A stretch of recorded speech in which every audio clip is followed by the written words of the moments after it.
কাটাতে পারি আমি লক্ষ কোটি বছর, দুঃখের ঝর্ণা ধারা এ নয়নে অঝোর।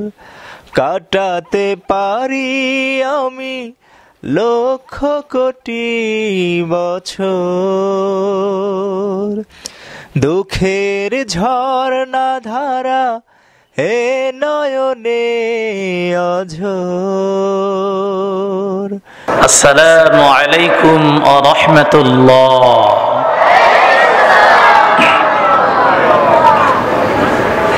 ইন্নাল হামদালিল্লাহিল আকরামাল্লাযী খালাকাল ইনসানা ওয়া কাররাম ওয়া আল্লামাহু মিনাল বায়ানি মা লাম ইয়া'লাম। فسبحان الذي لا يحصى امتنانه باللسان ولا بالقلم،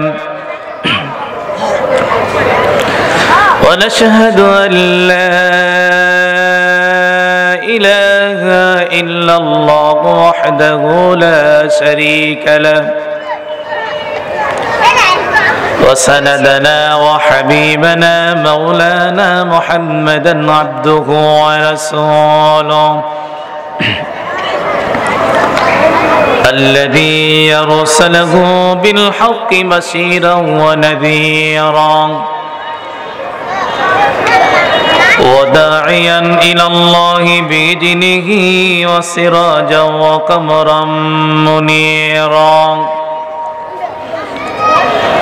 فقد قال الله تعالى في كلامه المجيد والفرقانه الحميد: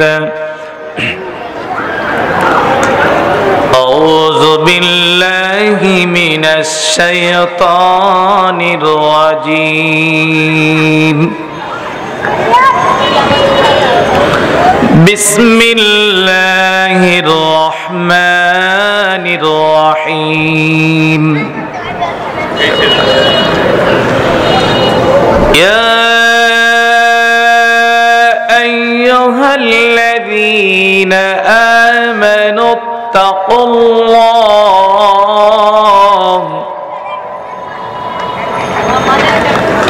ولتنظر نفس ما قدمت لغد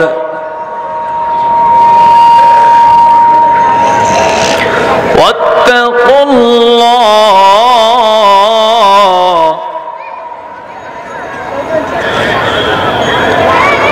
اتقوا الله إن الله خبير بما تعملون.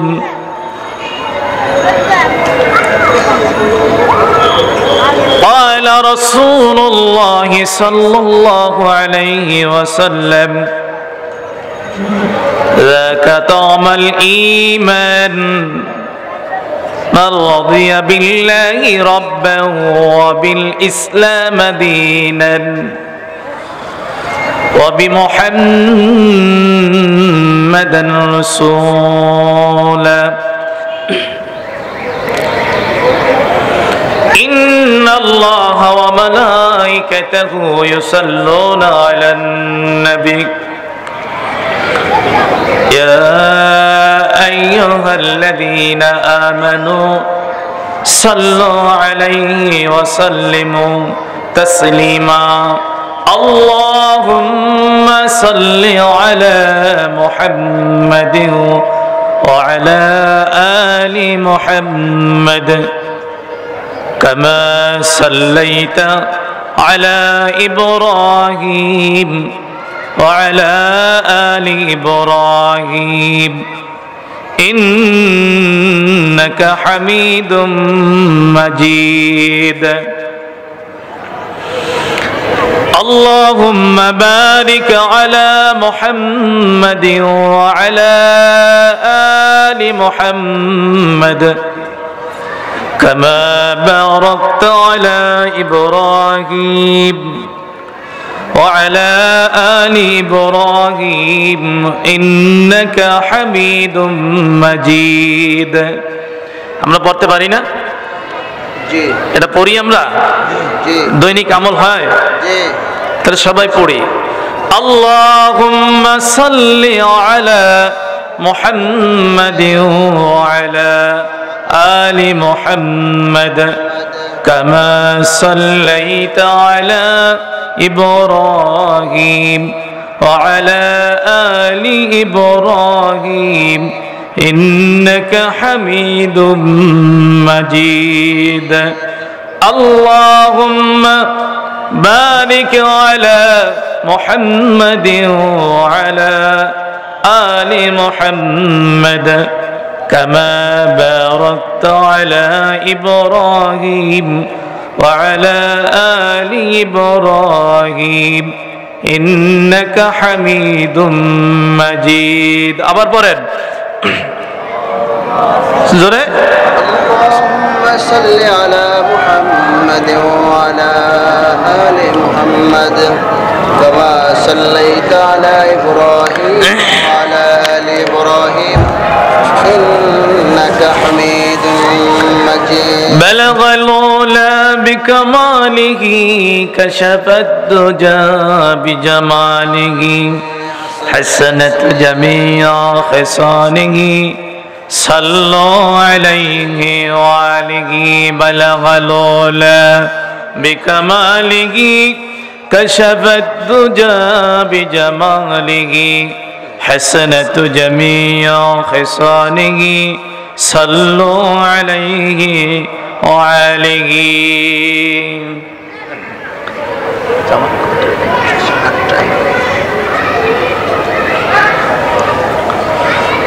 الحمد لله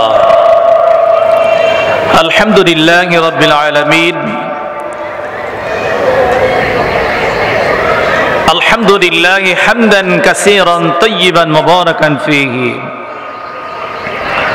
هو الأول والآخر الظاهر الباطل وهو بكل شيء عليم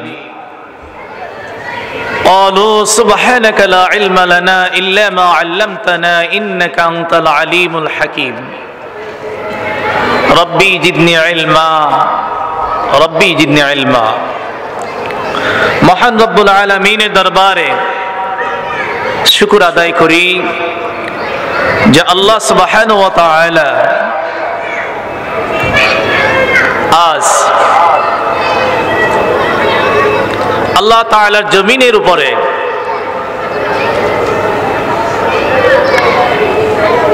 আল্লাহ তাআলার কোরআনের আলোচনা শোনার জন্য এবং বলার জন্য বসার তৌফিক এনায়েত করেছেন, সেই জন্য আমরা খুশি না বেজার? আসলে আমরা এমনই একটি সময় উপস্থিত হয়েছি যেই সময়টা তাম পৃথিবী উত্তল। হিন্দু, খ্রিস্টান, ইহুদি, বৌদ্ধ, নাসারা এরা সব এক, ঠিক? শুধু একটা কারণে তারা শুধু মুসলমানদেরকে কিভাবে পরাজয় করা যায়, তাদের ঈমানকে কিভাবে ধ্বংস করা যায়।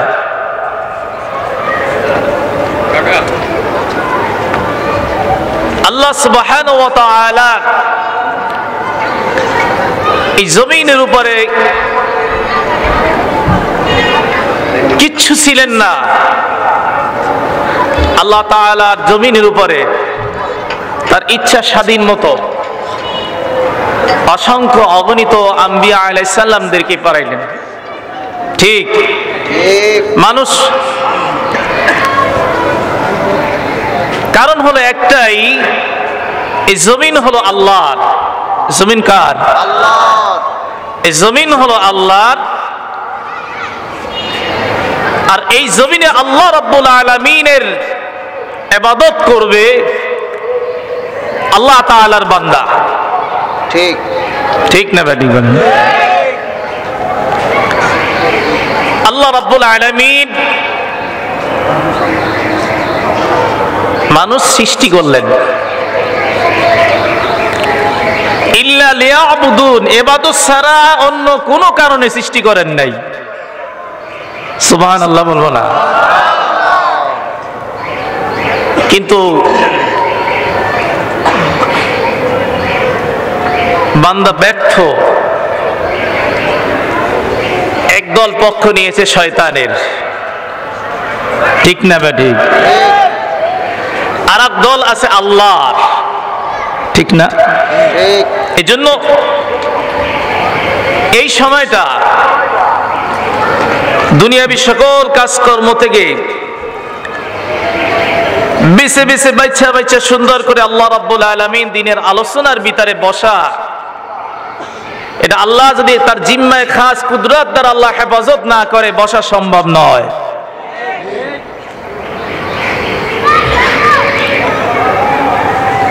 এখন যদি শুরু হতো সাবিনা ইয়াসমিন রুনা লায়লার কণ্ঠের গান, বাজারে দোকানে একজন লোকও থাকতো না, থাকতো বলেন? একটা কথা না বললেই পারি না, আমাদের এই নারায়ণগঞ্জ এক সাইডে হলো মুসলমানের গোরস্থান, আর এক সাইডে হইলো কি? হ্যাঁ, হিন্দুদের শ্মশান। গতকালকের কথা, মাসদাইলে গেলাম, জোহরের আজান হয়ে গেছে, তো মসজিদের সামনে গাড়িটা রাইখা আমি নামাজের জন্য প্রস্তুতি নিচ্ছি। হঠাৎ করে হিন্দুদের যেই মুখে শব্দগুলো উচ্চারণ করে, কাঁধে লাশ নিয়ে হরে রাম বলতে বলতে শ্মশানের ভিতরে একটা লাশ নিয়ে যাচ্ছে।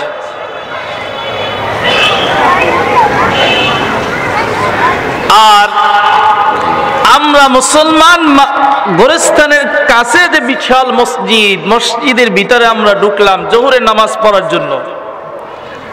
জোহরের নামাজ পড়া শেষ, ইমাম সাহেব বলল জানাজা নামাজ আছে, জানাজার আয়োজন আছে। দেখছেন বাঘ দুটো সিঁড়ি, ওদিকে একজন লাশ আর এদিকে একটা লাশ নিয়ে যাচ্ছে। আহা, এদিকে লাশ নিয়ে তারা আগুন দিয়ে পোড়ার জন্য রেডি, ঠিক? আর এদিকে মাটি দেওয়ার জন্য রেডি। চিন্তা করে দেখেন তো গভীরভাবে। ও মুসলমান, ওকে নিয়ে দুনিয়া থেকে তার আহাল সন্তানের মাধ্যমে মুখে আগুন দিয়ে পুরে ছাই করে দুনিয়া থেকে বিদায় করে দেওয়া শুরু হয়ে যাবে। আর তুমি মুসলমান মসজিদের ভিতরে সুন্দর করে তোমার জানাজার ব্যবস্থা করলো, সুন্দর করে কবরটার ভিতরে দুইজন লোক নামিয়া মুসলমান ভাইয়ের লাশটা শোয়াইয়া কেবলার দিকে একটু মুখটা কাইট করে, ঠিক? আহা, আস্তে আস্তে করে বাঁশের চালকি বিছিয়ে দিয়ে উপরে মাটি দেওয়ার ব্যবস্থা করে। ও মুসলমান, তোমার ধর্মের চিন্তা করে দেখো। কয়েকদিন আগে আমি দেখলাম একটি মেয়ে ইসলাম ধর্ম গ্রহণ করেছে, তার উদ্দেশ্যই হলো একটি, তার মা দুনিয়া থেকে বিদায় হয়ে গিয়েছে, তার মায়ের পাও থেকে মাথা থেকে পাও পর্যন্ত কেউ দেখতে পারেন নাই। মেয়েটার বর্ণনা বলছি। মাথা থেকে পা পর্যন্ত কেউ দেখতে পাইতো না সহজে। হিন্দুদের ভিতরে এমন কিছু মহিলা আছে যা বর্তমান মুসলমানদের নামদারি কিছু আছে তার চেয়েও ভালো চলে, আছে কিনা? সুন্দর মাথা থেকে পা পর্যন্ত এমন সুন্দর করে ডাকে, ঢাইকে চলে। যা আমাদের গ্রামে আমাদের মা চলে গেছে, ওই মেয়েটার বর্ণনা বলছি। মুসলমান বলছে আমি কেন মুসলমান হলাম? আমার মাকে যখন শ্মশানের ভিতরে নিয়ে গেল, আমিও শ্মশানের ভিতরে প্রস্তুতি নিলাম দেখার জন্য। যখন পোড়ার জন্য শ্মশানে রেডি করলো, আম কাঠের ভিতরে আমার মাকে রাখলো, শুধু পাতলা কাপড় একটা পেছানো।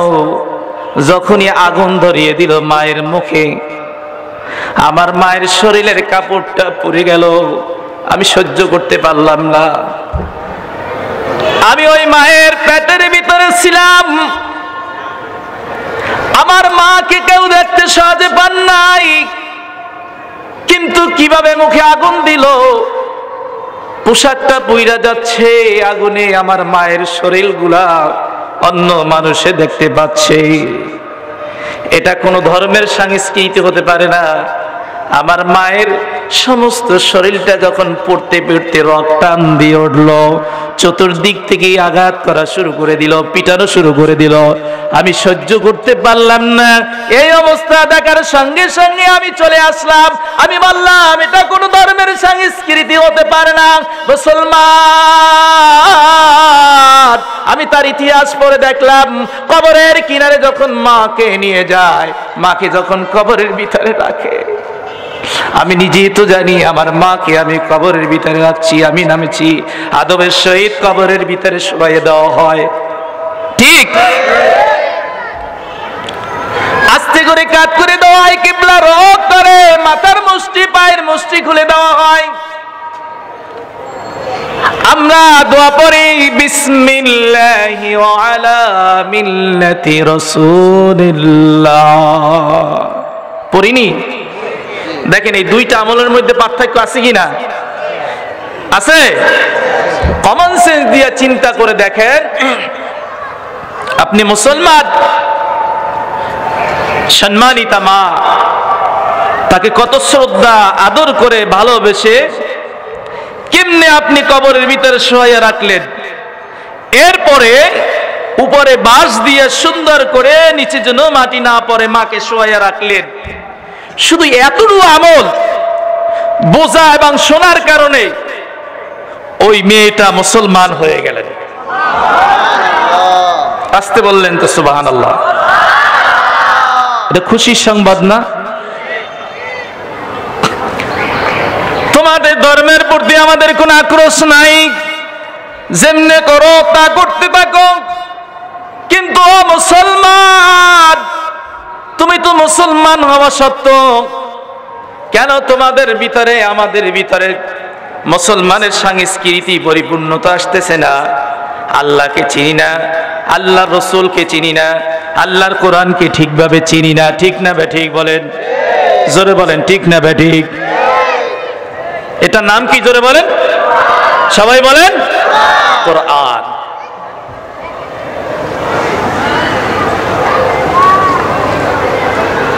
আমাদের ধর্মের নাম কি? জোরে বলেন, ইসলাম।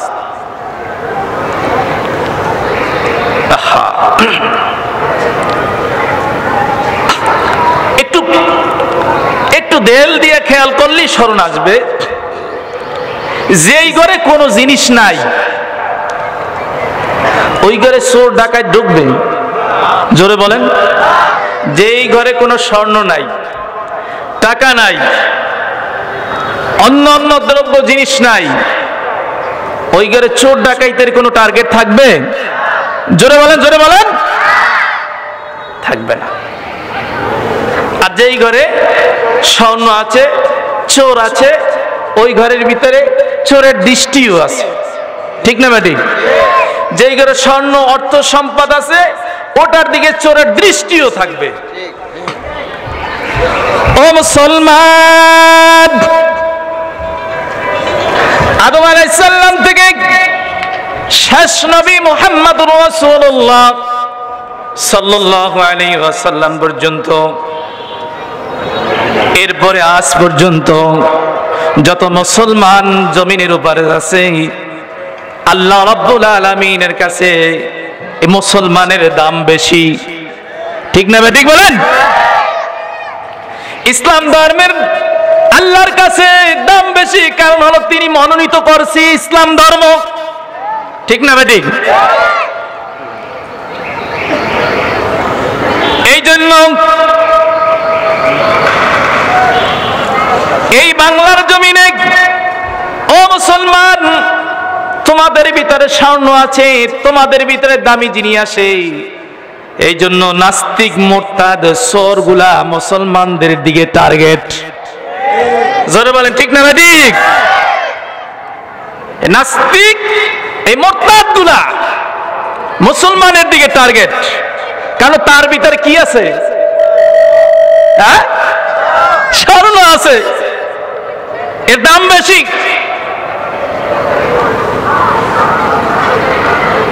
নাস্তিক মোরতাদ তারা উঠে পড়ে লেগেছে কিভাবে এর স্বর্ণ, এদের ভিতরে দ্বীন ঈমানকে ধ্বংস করে দেওয়া যায়। ঠিক না ঠিক? বুঝতে হবে, না বুঝলে তো চলবে না। আপনি তো মুসলমান। এই জন্যই আল্লাহ রাব্বুল আলামিন হুজুর পাক সাল্লাল্লাহু আলাইহি ওয়াসাল্লামকে দুনিয়াতে প্রেরণ করলেন 40টা বছর পর্যন্ত ভাব অনুযায়ী দেখার জন্য। দেখো 40 বছর পর্যন্ত এদের আকৃতি আকার দেখো, এদের ব্যবহার দেখো, এদের চরিত্র দেখো। চোরগুলা নবুয়ত কয় বছরে দিছে? সবাই বলেন 40 বছর পর্যন্ত আল্লাহ রাব্বুল আলামিন বলে দেখো তুমি এই চোরগুলার, ডাকাতগুলার এদের ব্যবহার, এদের চরিত্র কেমন। আমি আল্লাহ রাব্বুল আলামিন এই চোর ডাকাতগুলার অবস্থানকে পছন্দ করি না বিদায় আমি আল্লাহ তাআলা ও হাবিব তোমাকে আমি দুনিয়াতে পাঠিয়ে দিলাম। সুবহানাল্লাহ। এবং 40 বছর বয়সের সময় তোমার হাতে কোরআন দিয়ে দিলাম। কি দিল? কোরআন। কিয়ামত পর্যন্ত জানি তোমার উম্মত পথহারা না হয়। কিন্তু তাম পৃথিবীর বুকে উম্মত আজকে পথহারা হয়ে যাচ্ছে। ঠিক না বেটি? ইহুদি, খ্রিস্টান, নাসারা, বৌদ্ধেরা এক হয়ে যায়, আর মুসলমানদের ভিতরে এক নাই। ঠিক না বেটি বলেন? আহা, একজন আর পিছে আরেকজন কেমনে লাগবে, একজন আর ক্ষতি কিভাবে আরেকজন করবে। কিন্তু মুসলমানের ভিতরে যে ঐক্য থাকার কথা ছিল, সেই ঐক্য আজকে বিধর্মীরা নিয়ে গেছে।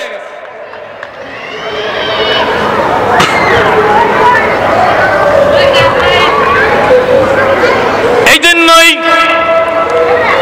90 জন 100 জনের ভিতরে 90 জন মুসলমান এদের ঈমানকে ধ্বংস করার জন্য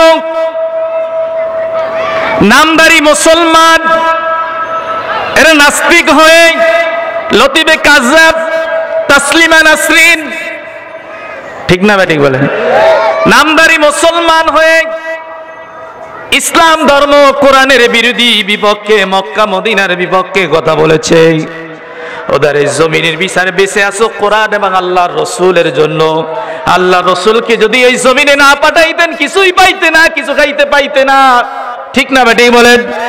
কিন্তু বদমাইশ, এই চোর, এই ডাকাত গুলাম আল্লাহ রসুলের বদনাম করে, আল্লাহ রসুলকে টিটকারি মারে, কোরআনকে তারা আশেপাশে মন্তব্য করে। কিন্তু আফসোস লাগে যে এই কোরআন সব সময় সমাধার জন্য নরম ভাবে মানুষকে কাছের দিকে ডাকে। ঠিক না? আসো, তোমার সাথে কোনো খারাপ ব্যবহার করা হবে না, তুমি আসো, তোমার জন্য কোরআন আছে উপদেশ। ঠিক না ঠিক বলেন? সুবহানাল্লাহ, সুবহানাল্লাহ। নাহলে আজকে মুসলমান কেন 14ই ফেব্রুয়ারি পালন করবে? ঠিক না ঠিক বলেন? মুসলমান 14ই ফেব্রুয়ারি ভ্যালেন্টাইন দিবস পালন করে। মুসলমান 14 ফেব্রুয়ারি কেন পালন করবেন? এবারে ফার্স্ট নাইট পালন করেন, কোনো দুঃখ নাই। জানুয়ারি মাসের 1 তারিখ তুমি পালন করো, কিন্তু তুমি মুসলমান নামদারি, হারাম অবস্থায় কেন তুমি পালন করতেছো? জেনা ব্যভিচারের মাধ্যমে, ঠিক না? 14 ফেব্রুয়ারি বাংলাদেশের প্রধানমন্ত্রীকে আমি ধন্যবাদ জানাই। এই জন্য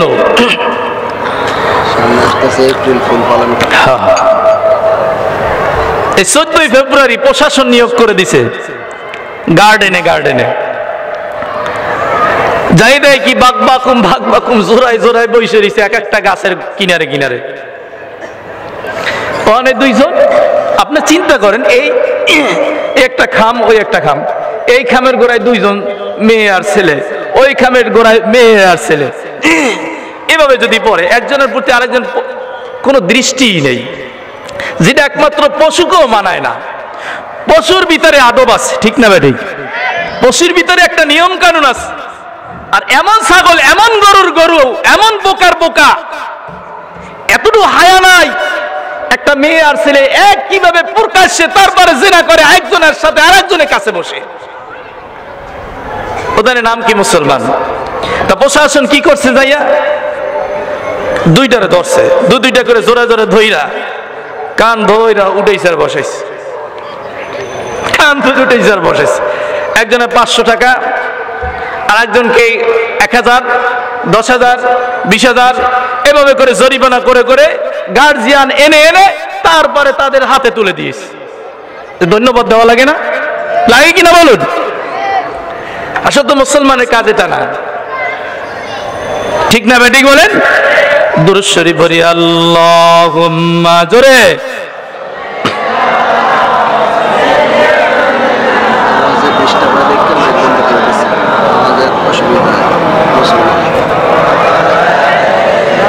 সাইয়্যিদিনা মাওলানা মুহাম্মদ, আল্লাহুম্মা সাল্লি, বলেন একটু, মাওলানা মুহাম্মদ ওয়ালা আলি সাইয়্যিদিনা মাওলানা মুহাম্মদ। জোরে পড়ি, আল্লাহুম্মা সাল্লি আলা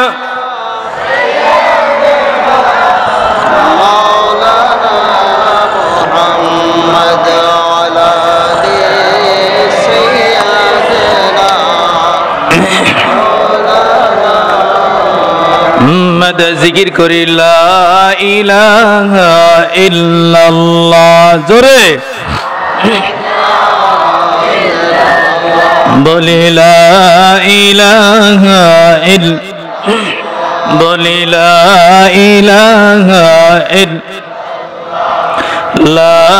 ইলাহা কষ্ট হয় জিকির করতে? কষ্ট লাগে? প্রাণ খুলে আল্লাহর নামে আমরা জিকির করি, লা ইলাহা জোরে, লা ইলাহা আসমানের মালিক জয় আল্লাহ, জমিনের মালিক সেই আল্লাহ, লা ইলাহা বলি, লা ইলাহা লা ইলাহা হায়াতের মালিক জয় আল্লাহ,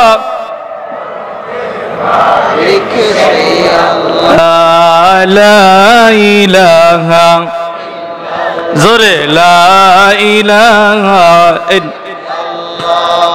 লা ইলাহা আপনার মালিক সেই আল্লাহ, আমার মালিক সেই আল্লাহ, লা ইলাহা লা ইলাহা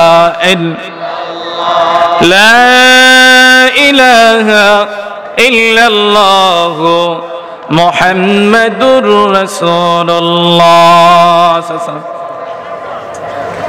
চিন্তা করেন, করে দেশে এই আওয়াজ শুনতে পারে না। যারা এই মাইক বন্ধ করে দিল, আল্লাহ কি দেখছে কিনা? জোরে বলে না, জোরে বলেন। যদি উদ্দেশ্য থাকে তাও কে জানে? আল্লাহ। মনের ভিতরে যদি অসৎ উদ্দেশ্য থাকে তাও কে জানে? মাইক বন্ধ করে এরপরে ষড়যন্ত্র করে আল্লাহর কোরআনের কথা কি কেউ বন্ধ করতে পারে? পারবে?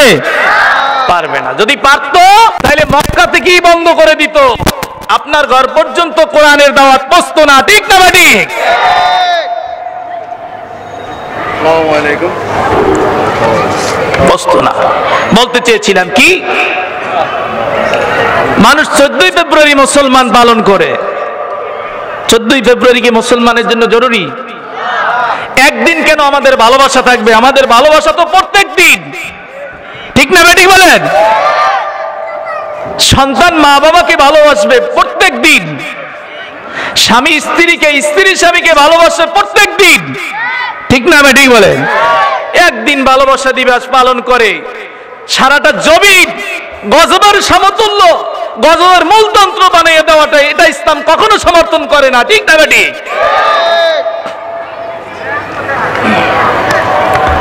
এই জন্য একটা কথা বলে রাখি, স্মরণ রাখবেন, ইলমে ওহির শিক্ষা যতদিন থাকবে, ইলমে ওহি যতদিন থাকবে, ততদিন পর্যন্ত এই দুনিয়া, এই মাটি, এই জমিন আল্লাহ তাআলা ধ্বংস করবে না। এই জন্য যে যত চেষ্টাই করুক না কেন, আল্লাহ রাব্বুল আলামিনের দ্বীন এই জমিনের উপর আল্লাহ তাআলাই প্রতিষ্ঠিত করে রাখবে ইনশাআল্লাহ।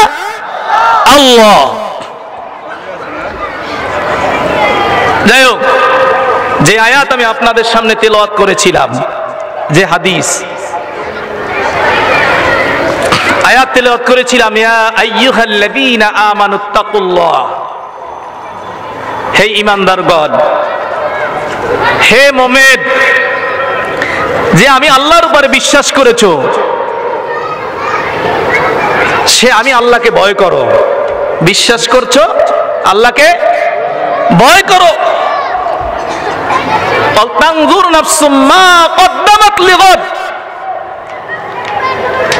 তুমি তোমার ভবিষ্যতের জন্য, সামনের জন্য তুমি কি ব্যবস্থা করতেছো, ভবিষ্যতের চিন্তা। দেখছেন? তানজুর নাফসুম মা কদ্দামাত লিগাদ, তোমার সামনে ভবিষ্যতের জন্য তুমি কি করছো। আত্তাকুল্লাহ, আমি আল্লাহ রাব্বুল আলামিনকে ভয় করো, আমি আল্লাহ রাব্বুল আলামিনকে ভয় করো। ইন্নাল্লাহা খাবীরুম বিমা তা'মালুন, নিশ্চয়ই আল্লাহ তাআলা আমরা যে কি করতেছি তার খবর রাখেন। সুবহানাল্লাহ, কি জানেন এবং খবর রাখেন। এই আজকের কোরআনে আয়াত আপনাদের সামনে যে তেলাওয়াত করেছি, এর উপরে আজকে কিছু আলোচনা করব। আল্লাহ তাআলা তৌফিক ইনায়েত করেন যদি ইনশাআল্লাহ।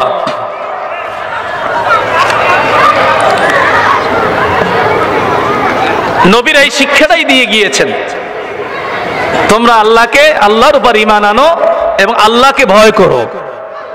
কোন মানুষ যদি আল্লাহকে ভয় করে, ওই মানুষটা দ্বারা সহজে গুনাহ হয় না। ঈমান আনলো, ঈমান আনার পর শর্ত হইল আল্লাহকে ভয় করো, ধমক দাও, আল্লাহকে ভয় করো। যে ব্যক্তি আল্লাহকে ভয় করে, সে ব্যক্তি কখনো কোরআন এবং হাদিসের যে মূলতন্ত্র যেভাবে চলা দরকার তার বাইরে চলে না। এজন্য হুজুর পাক সাল্লাল্লাহু আলাইহি ওয়াসাল্লাম বলেছেন, যাকা তা'মাল ঈমান, ওই ব্যক্তি ঈমানের স্বাদ, ঈমানের মজা পেয়েছে। রাদিয়া বিল্লাহি রাব্বাহু, যে আল্লাহ রাব্বুল আলামিনকে রব বলে মেনে নিয়েছে, আল্লাহ রাব্বুল আলামিনকে রব বলে মেনে নিয়েছেন। আবিল ইসলাম দ্বীনান, এবং আমার দিনকে, এই ইসলামকে দিন হিসাবে মেনে নিয়েছেন, আমলের সহিত পরিণত করেছেন এবং আমার হাবিবকে রাসূল হিসাবে মেনে নিয়ে তার যে আমলগুলা তার মধ্যে পেয়েছে ওই আমল করতে করতে দুনিয়া থেকে বিদায় হয়ে গিয়েছে। যখনই দুনিয়া থেকে বিদায় হয়ে গিয়েছে, আল্লাহ রাব্বুল আলামিন বলেন যাকাতামাল ঈমান, যে ওই ব্যক্তি ঈমানের স্বাদ অবশ্যই পেয়েছে। সুবহানাল্লাহ, ঈমানের স্বাদ ওই ব্যক্তি তখন পাবে।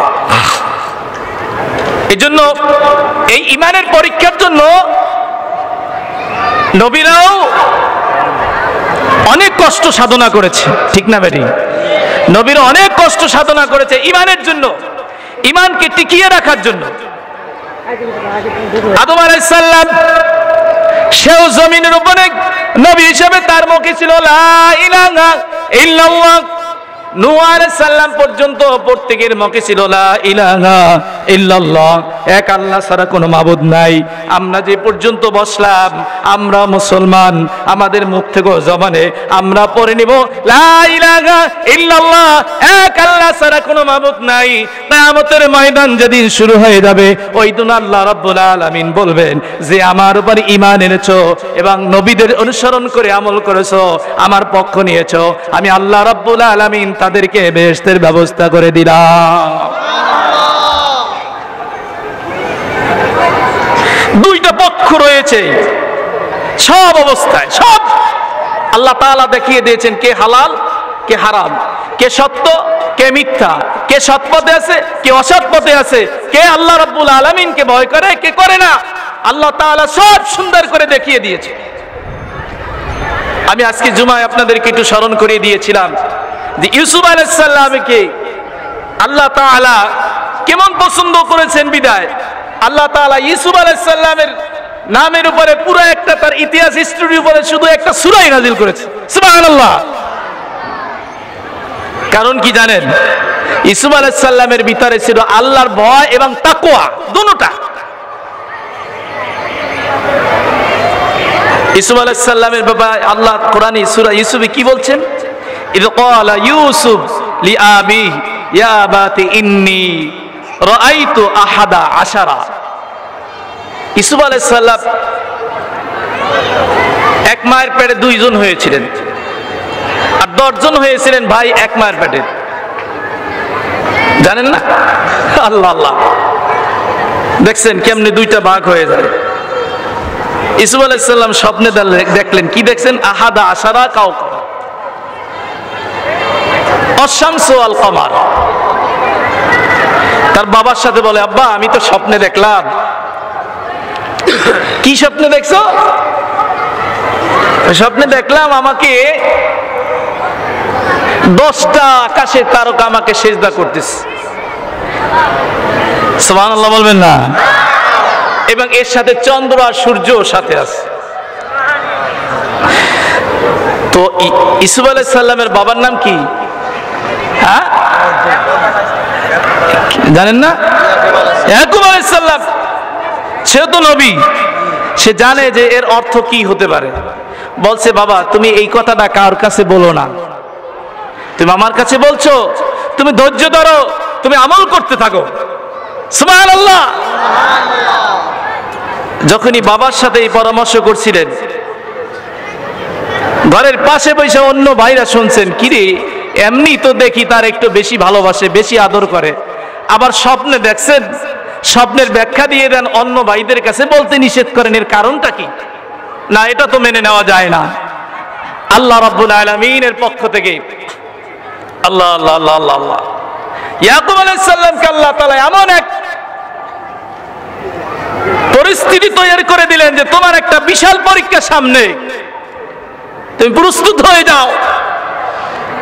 ইউসুফ আলাইহিস সালাম আপন মা নাই বিদায় সে পালতে নিয়েছিলেন ফুফু। তো পালতে নেওয়ার এমনই তার ব্যবহার, তার চরিত্র এমন সুন্দর ছিল, আল্লাহর ভয় তাকওয়া ছোট্টবেলার থেকেই। ফুফুর ঘরের সামনে হঠাৎ ভিক্ষুক আসছে, ভিক্ষুক আসার সঙ্গে সঙ্গে ঘরে কিছু খাবার নাই, ফুফুর মুরগি ধরে আইনেই দিয়ে দিয়েছে, লই যান গা। ছোট্টবেলার অভ্যাস। আপনার ছোট ছোট বাচ্চা যারা আছে তারা যদি ঘরের ভিতরে থাকে, দেখবেন যদি ওই ছেলেটা ভিক্ষুক আসে, আপনার যদি দেওয়ার অভ্যাসটা ঠিক থাকে, দেওয়ার অভ্যাসটা, ভিক্ষুক আসলে দিবেন, ছেলে দেখতে দেখতে দেখবেন কিছু না থাকলো বাচ্চা পেলা নিয়ে দৌড় দিয়ে যায় যে বাবা মা এটা দেন, এটা দেব, ভিক্ষা দেব, বাচ্চা বেদিক হয়ে যায়, ঠিক না বেদিক বলেন? কিন্তু এই আমল আর সহ্য হয় নাই ভাইদের। আল্লাহ আল্লাহ আল্লাহ আল্লাহ আল্লাহ, দেখতেছে ইয়াকুব আলাইহিস সালাম তার সন্তানকে এত ভালোবাসে, ভালোবাসতে বাসতে এতই বাসে সবসময় তার কাছেও থাকে। আবার ইউসুফ আলাইহিস সালাম বাবার খেদমত এমনই করে, তার বিছনাটা তার পোশাকটা সবসময় যাইয়ে দিতেন। বাবার কাছ থেকে ছিনাইয়ে নিয়ে ইউসুফ আলাইহিস সালামের কি করলেন? কুয়ার ভিতরে ফেলাই দিলেন। কোথায় ফেলাইছেন? কুয়ার ভিতরে। এই যে কুয়ার ভিতরে যে বাইরা ফালাইছেন, চিন্তা করছেন ইউসুফ আলাইহিস সালাম আল্লাহ তাআলার ভয়, আল্লাহ তাআলার খাস নবী সামনে হবেন, নবুয়তি তার উপরে দান করবেন, যার উপরে আল্লাহ তাআলা এত বড় নুসরাত দান করবেন, কিন্তু তার বিরুদ্ধে তার বিপক্ষে ছিল তার আপন ভাই, ঠিক না? আজকে মাহফিল হবে, মাইক বন্ধ করবে, তা দেখুন করতেছে মুসলমান। কোরআনে আলোচনা হচ্ছে, বন্ধ করতেছে মুসলমানে, ঠিক না? এটি বলেন। এই জন্য যদি কার ভিতরে মুনাফিকি থেকে থাকে, আল্লাহ তাআলা জালেমদেরকে মাফ করে দিতে পারে, জুলুম করেছে যাদের সাথে যদি মাফ চায়, কিন্তু মুনাফিকি যাদের ভিতরে, মুনাফিকদেরকে সহজে আল্লাহ মাফ করবেন না। এই জন্য মুনাফিকদের সর্বনিম্ন স্তরে তাদের জায়গা, জাহান্নামের সর্বনিম্ন। হুজুর পাক সাল্লাল্লাহু আলাইহি ওয়াসাল্লামের এক মুনাফিকের নাম মনে আছে আপনাদের?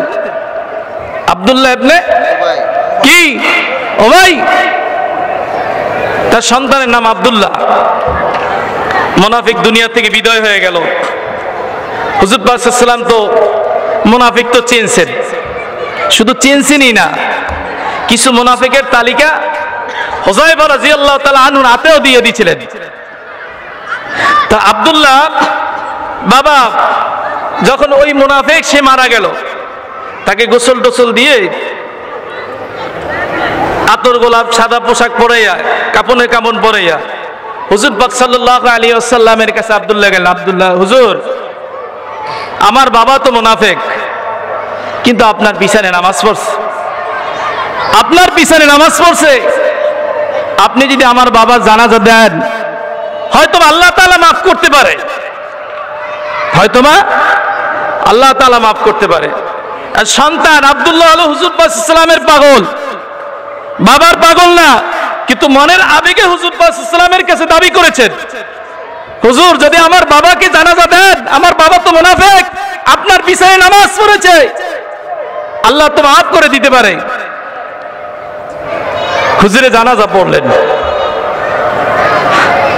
হুজুর সাল্লাল্লাহু আলাইহি ওয়াসাল্লাম যখন জানাজা পড়লেন,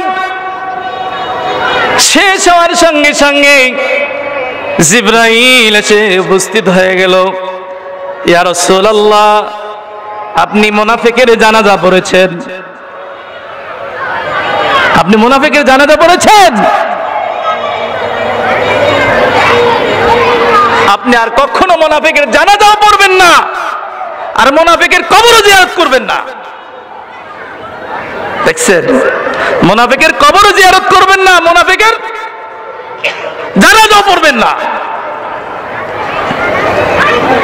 হুজুর পাক সাল্লাল্লাহু আলাইহি ওয়াসাল্লাম এরপর থেকে জালেমের জন্য বলছেন যে জানাজা পড়া যায়, বুঝতে পারছেন? কিন্তু মুনাফিকের জানাজা হুজুর পাক সাল্লাল্লাহু আলাইহি ওয়াসাল্লাম পড়েন নাই, কারণ মুনাফিকের কারণে ধর্মের যত ক্ষতি হয়েছে, বিধর্মীর মাধ্যমে এত ধর্মের ক্ষতি হয় নাই, ঠিক না ঠিক? এই জন্য বলি যে আমরা মৃত্যুর আগ পর্যন্ত আমরা যে যে অবস্থায় আছি ইসলাম ধর্মের জন্য খেদমত করে যাব, আমল করে যাব, আল্লাহ তাআলা ঈমান নিয়ে মরার জন্য প্রস্তুত থাকবো ইনশাআল্লাহ। বাবার কাছে বলল ভাইরা ইয়াকুব আলাইহিস সালামকে কাছে যাইয়া, আব্বা আব্বা আপনি আমার ভাইকে তো একদিনও আমাদের সাথে খেলায় পাঠান না, আমাদের সাথে একটু ইউসুফকে দিবেন, আমরা একটু সাথে করে নিয়ে যাই, একদিনও দেন না। ভাইরা পরামর্শ করছে যে একটা কিছু ঘটাই তৈবে, নাহলে বাবার ভালোবাসা পাওয়া যাবে না। তা মুখে একটা, অন্য অন্য ভাইদের অন্তরে একটা, মুখে আর একটা, ঠিক না ঠিক? আহা, বাবা কয় না তোমাদের সাথে দেওয়া যাবে না। ইয়াকুব আলাইহিস সালামকে এমন ভাবে অনুরোধ রিকোয়েস্ট করার কারণে পরবর্তী বাধ্য হলো ইউসুফ আলাইহিস সালামকে ওই ভাইদের সাথে মাঠে দেওয়ার জন্য। মাঠে যখন নিয়ে গেল ইউসুফ নবী আলাইহিস সালাম গর্তের কিনারে নিয়ে চতুর্দিক থেকে বাইরা খারাপ ব্যবহার শুরু করে দিয়েছে। কেউ থাপ্পড় মারে, কেউ লাথি মারে, দেখছেন? কেউ থাপ্পড় মারে, কেউ লাথি মারে, কেউ কষ্ট দেয়, কান্দে আর বলে ভাইরা আমার বাবার সাথে তো তোমরা এই ধরনের অদা দিয়ে আসো নাই, তোমরা আমাকে মারবে। হঠাৎ করে ভিতরে এক ভাই বলে তোরে শুধু মারবই না, তোর জীবনের তরে দুনিয়া থেকে শেষ করে দিব। সে কোন অপরাধ করেছে? অপরাধ করেছে? ও মুসলমান, এইভাবে যদি তুমি ইমানের উপরে মজবুত থাকো, তোমার ভাই তোমার শত্রু হয়ে যেতে পারে, ঠিক? তোমার আত্মীয় স্বজন, তোমার আপনজন শত্রু হয়ে যেতে পারে, দুনিয়ার সব শত্রু হয়ে যাও, কিন্তু আল্লাহ রাব্বুল আলামিনকে তুমি শত্রু করবে না, ঠিক? আল্লাহ যদি তোমার বন্ধু হয়ে যায়, দুনিয়ার সব যদি শত্রু হয়ে যায়, কোনো সমস্যা নাই, ঠিক? কারণ হলো এই দুনিয়ায় কোনোদিন চিরদিন থাকতে পারবে না, এই দুনিয়ায় স্থায়ী থাকার কোনো জায়গা নাই, ঠিক না ঠিক? বলে ভাইরা আমার বাবার সাথে কি অদা দিয়ে আসছো, আমার সাথে কেন এইভাবে ব্যবহার করতেছ? হঠাৎ করে ধাক্কা দিয়ে কূপের ভিতরে ফালিয়ে দিল।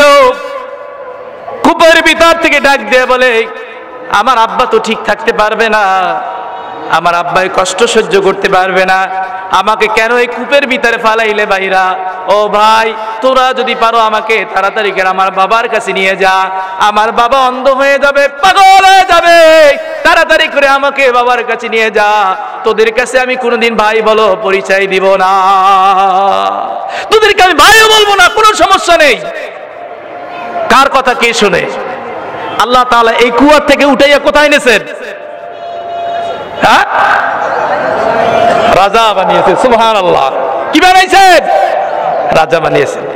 যখনই কুয়ার ভিতরে ফেলাইছেন, আল্লাহ রাব্বুল আলামিন ফেরেশতা জিবরাইলকে পাঠিয়ে দিলেন, জিবরাইল যাও, আমি দেখতেছি ওর কি দরকার। সঙ্গে সঙ্গে জিবরাইল যে ইউসুফকে জাগিয়ে ইউসুফের পায়ের নিচে একটি পাথরের ব্যবস্থা করে দিল। ওই পানিটা ছিল খারাপ। যখন ইউসুফ আলাইহিস সালামকে ফালানোর সঙ্গে সঙ্গে আল্লাহ রাব্বুল আলামিন ওই পানিটাকে একদম সুন্দর বানিয়ে দিলেন। আল্লাহ, তো আল্লাহ সুবহানাহু ওয়া তাআলা ঈমান আর তাকওয়া কাকে বলে? ইউসুফ আলাইহিস সালামকে বাজার থেকে কিনে নিয়ে এক রাষ্ট্রপ্রধান আজিজ মিশর, চিন্তা করে দেখেন, ঘরের ভিতরে যখন আটকায় রাখছেন, আজিজ মিশন নিয়ে গেছেন, ওই জায়গায় তাকওয়া কারে কয়? মুসলমান। ইউসুফ আলাইহিস সালামের আমলগুলোকে আল্লাহ তাআলার কাছে এত ভালো লেগেছে, সব জায়গায় রাষ্ট্রপ্রধান থেকে শুরু করে একদম রান্নাঘর পর্যন্ত যেই কাজগুলো করেছে আল্লাহ রাব্বুল আলামিনের কাছে এত ভালো লেগেছে, বিদায় হুজুর পাক সাল্লাল্লাহু আলাইহি ওয়াসাল্লামের কাছে দৌড়ে যখন ওমর ফারুক রাদিয়াল্লাহু তাআলা আনহু বললেন, ইয়া রাসূলুল্লাহ, ইহুদি আমাকে বলেন, কি বললেন? যে তাদের কিতাবে নাকি ইউসুফ নবীর কথা আছে, কিন্তু আমাদের কোরআনে কি ইউসুফ নবীর কথা আছে?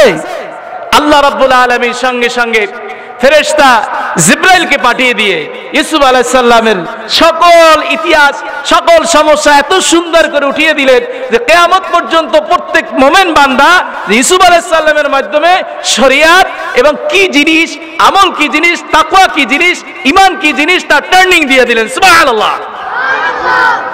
আসলে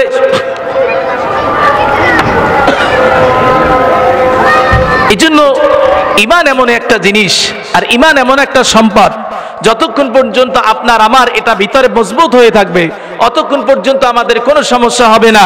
ইউসুফ আলাইহিস সালামের বিষয়টা শুধু তাই নয়, হুজুর পাক সাল্লাল্লাহু আলাইহি ওয়াসাল্লামের দিকে আসি, যখন তার ভিতরে এলেমের নূর, কালেমার নূর মানুষদেরকে দাওয়াত দিতেন, কাবা ঘরের ভিতরে মূর্তি, কিন্তু হুজুর পাক সাল্লাল্লাহু আলাইহি ওয়াসাল্লাম তামাম পৃথিবীর ভিতরে ছিলেন একা, যিনি কাবা শরীফের সামনে আল্লাহু আকবার বলে নামাজ পড়তেন। কাবার ভিতরে ছিলেন মূর্তি, হুজুর পাক সাল্লাল্লাহু আলাইহি ওয়াসাল্লাম একা দাঁড়িয়ে নামাজ পড়তেন। কারণ এই জমিন হলো আল্লাহর, একমাত্র আল্লাহ ছাড়া আর ইবাদত করার যোগ্য কেউ নাই। এজন্য ঈমান, যখন জুলাইখা বলছে আমি তোমার সাথে খারাপ ব্যবহার করব, তুমি রেডি হয়ে যাও, ইউসুফ আলাইহিস সালাম কোনো কথা বলেন নাই ভয়তে। আবার বলেছেন তুমি প্রস্তুত হয়ে যাও, ইউসুফ আলাইহিস সালাম বলছেন আমার পক্ষে সম্ভব নয়। এবার সাইডের একটা রুমের দিকে তাকাই দেখে যে একটা মূর্তি আছে, মূর্তির উপর এরকম ঢাকনা। এখন জুলাইখাকে জিজ্ঞেস করে যে এই মূর্তিটা ডাকছেন কেন, কারণ কি? বলতেছে এরে আমরা পূজা করি,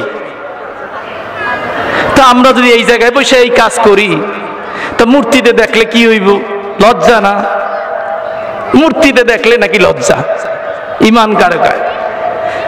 ইউসুফ আল্লাহর নবী ডাক দিয়ে বলেন মূর্তি যার কোনো ক্ষমতা নাই, তারে দেখলে যদি লজ্জা, যে আসমান এবং জমিন সৃষ্টি করেছেন, যে আসমান এবং জমিন সৃষ্টি করেছেন যে আল্লাহ রাব্বুল আলামিন, আমি যাকে বিশ্বাস করি, যার উপর আমি ঈমান আনি, যাকে আমি ভয় করি, সে আল্লাহ রাব্বুল আলামিন আমাদের গুনাহ দেখতে পাবে।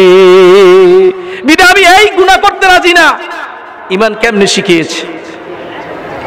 যখন রাষ্ট্রপ্রধান বাইরা অভাবের কারণে কিছু নিতে আসছেন, দেখছেন কারে কারে রাষ্ট্র পরিচালনা দেখেন হিংসা মুক্ত কেমন থাকে, হিংসা মুক্ত কেমন থাকে। রাষ্ট্র পরিচালনা করছে, বাইরে আসছে অভাব, খাওয়ান নেওয়ার জন্য ইউসুফ আলাইহিস সালামের কাছে সে কি করলেন?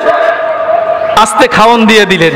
পরিচয় পাওয়ার পর বলছে আমি তোমাদেরকে মাফ করে দিলাম। সুবহানাল্লাহ। পরিচয় পাওয়ার পর বলছে আমি তোমাদেরকে মাফ করে দিলাম। এরা হলো ঈমান। নূহ আলাইহিস সালামকে আল্লাহ রাব্বুল আলামিন ঈমানের উপর এত মজবুত রেখেছিলেন, মারতে মারতে মারতে মারতে জমিনে লুটাই ফেলাইতো, রক্ত রঞ্জিত হয়ে যেত, শুধু ঈমানের কথা, লা ইলাহা ইল্লাল্লাহর কথা বলার জন্য, আল্লাহর দাওয়াত দেওয়ার জন্য জান প্রাণ জীবন দিয়ে মাটির ভিতরে শুয়ে পড়তো, টপ টপ করে জমিনে রক্ত বের হতো। হুজুর আল্লাহর নবী কখন আল্লাহ তাআলার কাছে কখনো বলে না এই জাতিকে তুমি ধ্বংস করে দাও। যখন বাসায় আসছেন সকলে মারতেছেন, কষ্ট দিচ্ছেন, স্ত্রী বলতেছেন আরে তোমরা এর মারো কেন, এ তো একটা পাগল।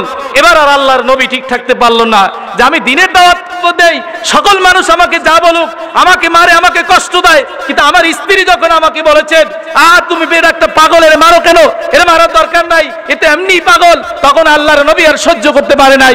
আল্লাহ তাআলার দরবারে বললেন আল্লাহ আমি ইমানের দাওয়াত দেই, আমি আর সহ্য করতে পারি না, এই জাহেল জাতিকে তুমি ধ্বংস করে দাও। দেখছেন এমন প্লাবন দিয়েছেন, সব ধ্বংস করে দিয়েছেন। কে না জানেন আপনারা সেই কোরআন শরীফ আল্লাহ রাব্বুল আলামিন নূহ আলাইহিস সালামের কথা বলার কারণ একটা, ও যে আমার উপর ঈমান আনবে, যে আমার ইবাদত করবে, তোমাদের যদি কোনো কষ্ট হয় এরপর আমি আল্লাহ তোমাদের পক্ষে আছি, কারণ হলো এই দুনিয়ার বিনিময়ে তোমার জন্য বিশাল বেহেশতের ব্যবস্থা করে রেখেছি। সুবহানাল্লাহ।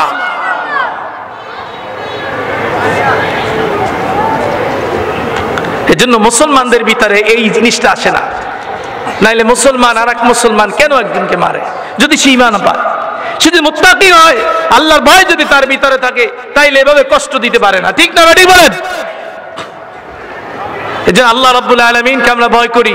আমরা মুসলমান, আমাদের যে আমলগুলো আছে আমলগুলো ঠিকভাবে করে দিই। আগের চেয়ে প্রত্যেক মহল্লায় মহল্লায় মাহফিল বেশি হচ্ছে। হুজুর পাক সাল্লাল্লাহু আলাইহি ওয়াসাল্লামের সময় এইভাবে একজনের সাথে আরেকজন হিংসা করে মাহফিল করত। আজকেও চলতে আছে মনে হয় এমন একটা মাহফিল। এটা তো বৎসরিক মাহফিল, ঠিক না বেটি বলেন? জানা সত্ত্বেও এখানে মাহফিল কেন, আরো একটা কাছে আবার আর একটা মাহফিল দিচ্ছে। সুন্নি আর ওহাবি বলে, সুন্নি আর ওহাবি। আমি একটা কথা মুসলমানদেরকে বলে দেই, সুন্নি আর ওহাবি বলতে আপনি কিভাবে কাকে হিংসা করেন? সুন্নি হয়ে আপনি ওহাবিকে হিংসা করেন, ওহাবি হয়ে বলেন ওদেরকে হিংসা করেন, কিন্তু কোরআন কি এটা ভাগ আছে নাকি? জোরে বলেন। আল্লাহ কয়জন? আল্লাহ কয়জন? রসুল কয়জন? কোরআন কয়টা? কোরআন এক। কোরআন, তাইলে তোমাদের ভিতরে অহংকার থাকবে কেন? তোমাদের ভিতরে কেন হিংসা থাকবে? কেন তোমরা এক ভাইকে আর এক ভাইকে টারে টারে তাকাও? তুমি মনে করেছো বড় হয়ে গেছো, তুমি মনে করো বড় মসজিদ করে অনেক কিছু হয়ে গেছো, তা নয়। হিংসা করো, অহংকার করে যদি কোনো আমল করো, এই আমলের কোনো দাম নাই। ঠিক না বেটি? মদিনায় জানেন না, হুজুর পাক সাল্লাল্লাহু আলাইহি ওয়াসাল্লামকে মারার জন্য তো মসজিদ নির্মাণ করছিল। হ্যাঁ, হুজুর পাক সাল্লাল্লাহু আলাইহি ওয়াসাল্লামকে মারার জন্য মসজিদ নির্মাণ করেছিল। যখনই মসজিদে যাওয়ার জন্য দাওয়াত দিয়েছে, উদ্বোধন করার জন্য, সঙ্গে সঙ্গে জিবরাইল আলাইহিস সালাম এসে বলেন, ইয়া রাসূলুল্লাহ, আপনি ও জায়গায় যায়েন না, ও জায়গায় আপনি যায়েন না। যখনই সঠিক সংবাদ আল্লাহ রাব্বুল আলামিন জানিয়ে দিলেন, জান্নাত ও মসজিদকে তছনছ করে দিয়েছে। এই জন্য মুসলমান হয়ে আমাদের ভিতরে যে এমন একটা সমস্যা দেখা দিয়েছে, কারণ একটা অভাব, হালাল খানা, হালাল রুজির অভাব। কি অভাব? হালাল খানা, হালাল রুজির অভাব বিদায় আমাদের দোয়া কবুল হচ্ছে না। এমন কোন জিনিস না, আমরা রাস্তাঘাটে খালি আলোচনা করি, মাহফিল করি, সবকিছু করি, কিন্তু এটা কিভাবে প্রতিরোধ করা যায় এই চিন্তা আমাদের ভিতরে নাই। 21শে ফেব্রুয়ারি আছে, আবার সামনে আসতেছে, পিছনে গিয়েছে যে আমরা 14 ফেব্রুয়ারি পরিবর্তে মুসলমান কি করতে পারি, এটা করার চিন্তা নাই। 21শে ফেব্রুয়ারি পরিবর্তে আমরা মুসলমান কি করতে পারি, এই চিন্তা আমাদের ভিতরে নাই। অন্যান্য ধর্মের আতারাম মার্কেটের ভিতরে খাওয়ান পৌঁছে দিচ্ছে মানুষ, জনগণ কেনার জন্য, উন্নয়ন হওয়ার জন্য, কিন্তু মুসলমান সুন্দর সুন্দর কোম্পানি করে মানুষ কিভাবে খেয়ে থাকবে, হালাল খানা দোকানে দোকানে পৌঁছায় না, কিন্তু হুজুরেরা স্টেজে বসে বসে বড় বড় আলোচনা করি। এভাবে তো দিন টিকতে পারে না। ইসলাম টিকানোর জন্য অনেক মেহনত দরকার সকল দিক দিয়ে। কেননা নবীদেরকে বুঝিয়ে দিয়েছেন, সুলাইমান আলাইহিস সালামের মাধ্যমে বুঝিয়ে দিয়েছেন, মুসলমান রাষ্ট্র পরিচালনা করতে পারে। ঠিক না ঠিক? মুসলমান সংসার পরিচালনা করতে পারে, মুসলমান সব কাজ পারে, কারণ কোরআন সব সমস্যার সমাধান দিতে পারে। তাই একমাত্র ধর্মগ্রন্থ সেটা হলো কি? কোরআন। কোরআন একমাত্র ধর্মগ্রন্থ হলো সমস্ত সমাধান একমাত্র আল্লাহর কোরআন। কিন্তু মুসলমান কোরআনকে কি করে পেঁচাইয়া সুন্দর করে রাইখা দেয়, এটা কিনারে নেয় না। আজকে এই যে বুদ্ধিজীবীগুলো বসে, আহা, ওদের সামনে যদি কোরআন শরীফ থাকতো, ঢাকা ইউনিভার্সিটির সামনে যখন ক্লাস নেয়, যদি কোরআন শরীফের তাফসীর থাকতো, এই ছেলেগুলা, সুন্দর সুন্দর যুবক ছেলে মেয়েগুলা নষ্ট হতো না। ঠিক না বেঠিক বলে? আরে বিধর্মীরা 4 খলিফার ইতিহাস নিয়ে তারা উন্নত হচ্ছে, কিন্তু মুসলমান রাষ্ট্রগুলা 4 খলিফার কোরআন শরীফ সামনে নিয়ে বিচার করছে না। ঠিক না বেঠিক বলেন? কোরআন শরীফ আল্লাহ রাব্বুল আলামিন কেন পাঠাইছেন? কিতাবুন আনজালনাহু ইলাইকা লিতুখরিজান নাস মিনাজ যুলুমাতি ইলান নূর। কোরআন তো নাজিল হয়েছে এই কারণে, এই জন্য যে মানুষগুলা অন্ধকারে আছে, অন্ধকার থেকে মানুষগুলাকে ডেকে ডেকে আলোর পথ দেখিয়ে দাও। ঠিক না বেঠিক? রবীন্দ্রনাথের বই চর্চা হয়। ঠিক না বেঠিক বলেন? রবীন্দ্রনাথের বই চর্চা হয়, কবিদের কবির চর্চা হয়, যার দ্বারা স্থায়ী কোনো সমাধান নয়। ঠিক না বেঠিক? কিন্তু আল্লাহ রাব্বুল আলামিনের কোরআনের চর্চা হয় না, কারণ শয়তান এদেরকে ধরে রাখছে। কোরআনের হাফেজদের কোনো প্রচার হয় না। কোরআনের হাফেজ 50,000 1 কোটি টাকা পর্যন্ত উপহার পাচ্ছে, আজ পর্যন্ত আপনারা মিডিয়ায় শুনছেন? কারণ হলো গোড়ায় মুসলমান নাই, এটা জানায় না। মুসলমানদেরকে এটা জানায় না, জানলে কে মুসলমান উপরে উঠে যাবে?